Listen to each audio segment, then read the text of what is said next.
Some EQs are designed to be surgical, whilst others are designed for broad strokes and bags of character.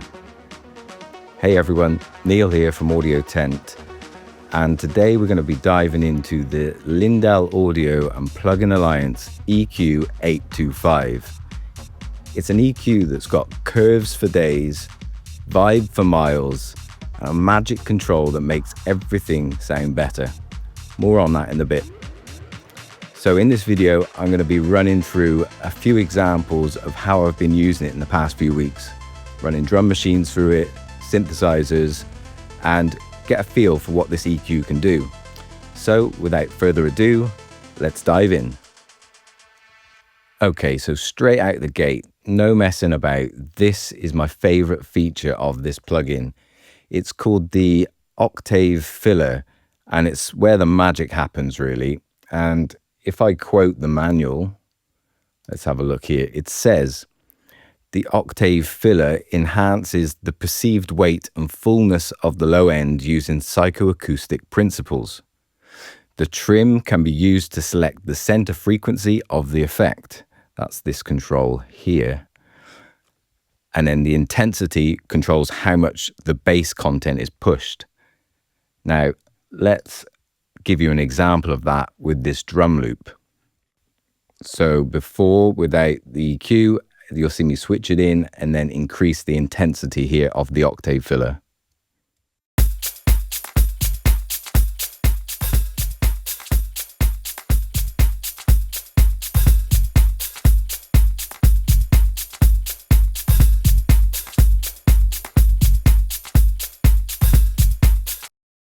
As you can hear, it does something in that low end. It just thickens it up. It sort of gives it a bit of extra body.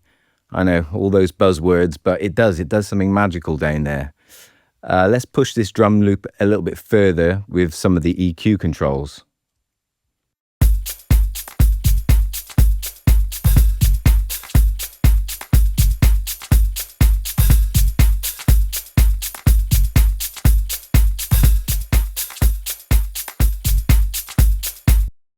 And a little bit of THD, which is total harmonic distortion. And what you need to know really is it's just a bit of analog flavor. The more you push this screw or turn the screw, the more flavor you get, the more vibe. Again, there I am with the buzzwords, but it gives you that character.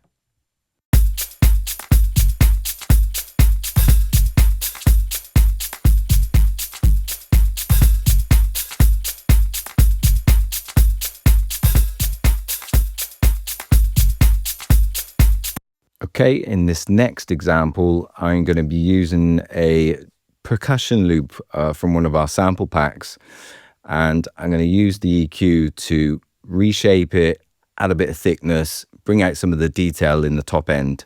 Now, I'm not going to be conservative. The way I like to use this EQ is with those big, broad strokes, lots of gain, lots of frequencies pushed, and yeah, let's dig in and see what we can get out of it.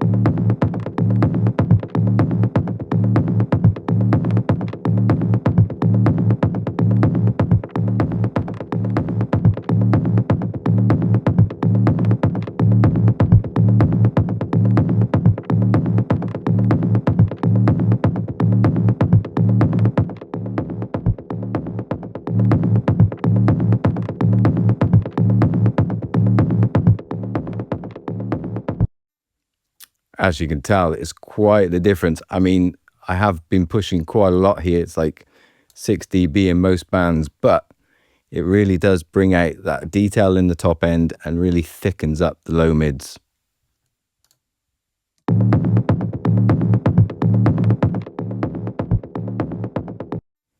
Next example, okay. Here we have another percussion loop, and this time I'm going to use the mid-side function. So basically, This top row here is our mid signal, and the lower portion of this EQ row here is our side. So we can process the mid signal and the side signal separately. So in this example, what I'm going to do is I'm going to push the lows, the mid section, get some thickness down in there, and then on the side, I'm going to open up the top, add some detail in the top with 6K, maybe push 5 to 10K on the air band, and you'll see that it'll get thicker in the middle and then a little bit wider on the top. Let's give it a go.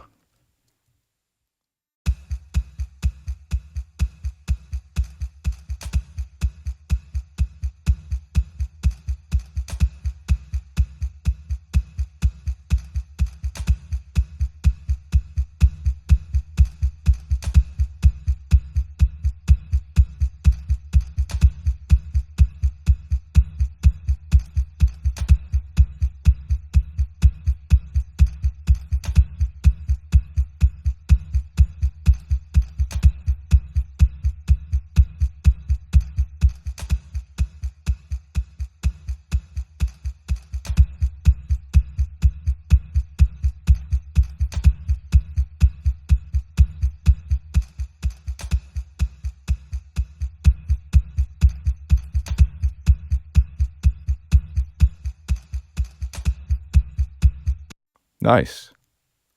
This time around, I've got a modular loop recorded from various Eurorack modules over there.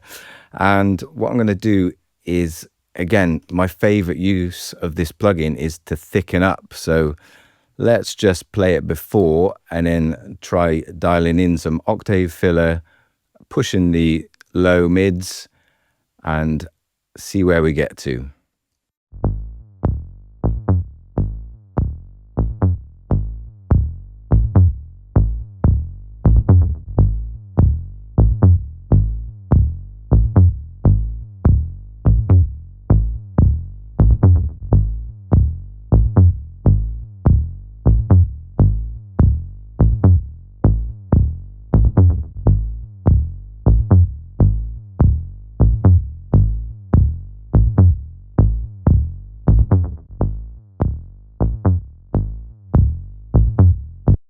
I think we can all agree that that is a lot thicker and sounds really nice. So I've got another modular loop in here, and this time I'm going to completely transform it and reshape it by using massive amounts of boost or gain on each channel of the plugin. So yeah, I'm not going to be delicate with anything. This thing is going to get absolutely pushed to bits, and we're going to see what comes out of it.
Quite the transformation.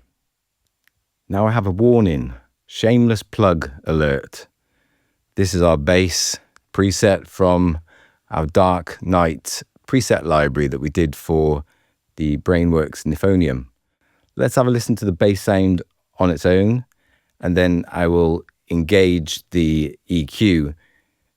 And the EQ, I've got it in mid-side mode, and my thought behind this was to give this even more character. So we're very high on the THD, we're pushing the lows, the low mids, and then adding a bit more crunch up in the top, and on the sides pushing that air 5K and above, And the difference is quite drastic, but do you know what? It's got something special in there. I mean, I'll switch on and off and you tell me in the comments, is it better or is it not? I mean, let's have a listen.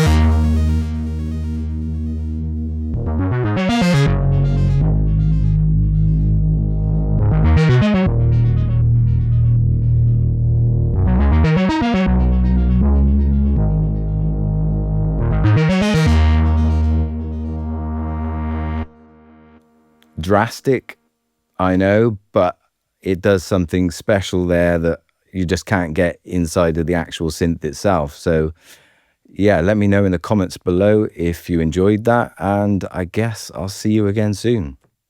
See you later. Thanks for watching.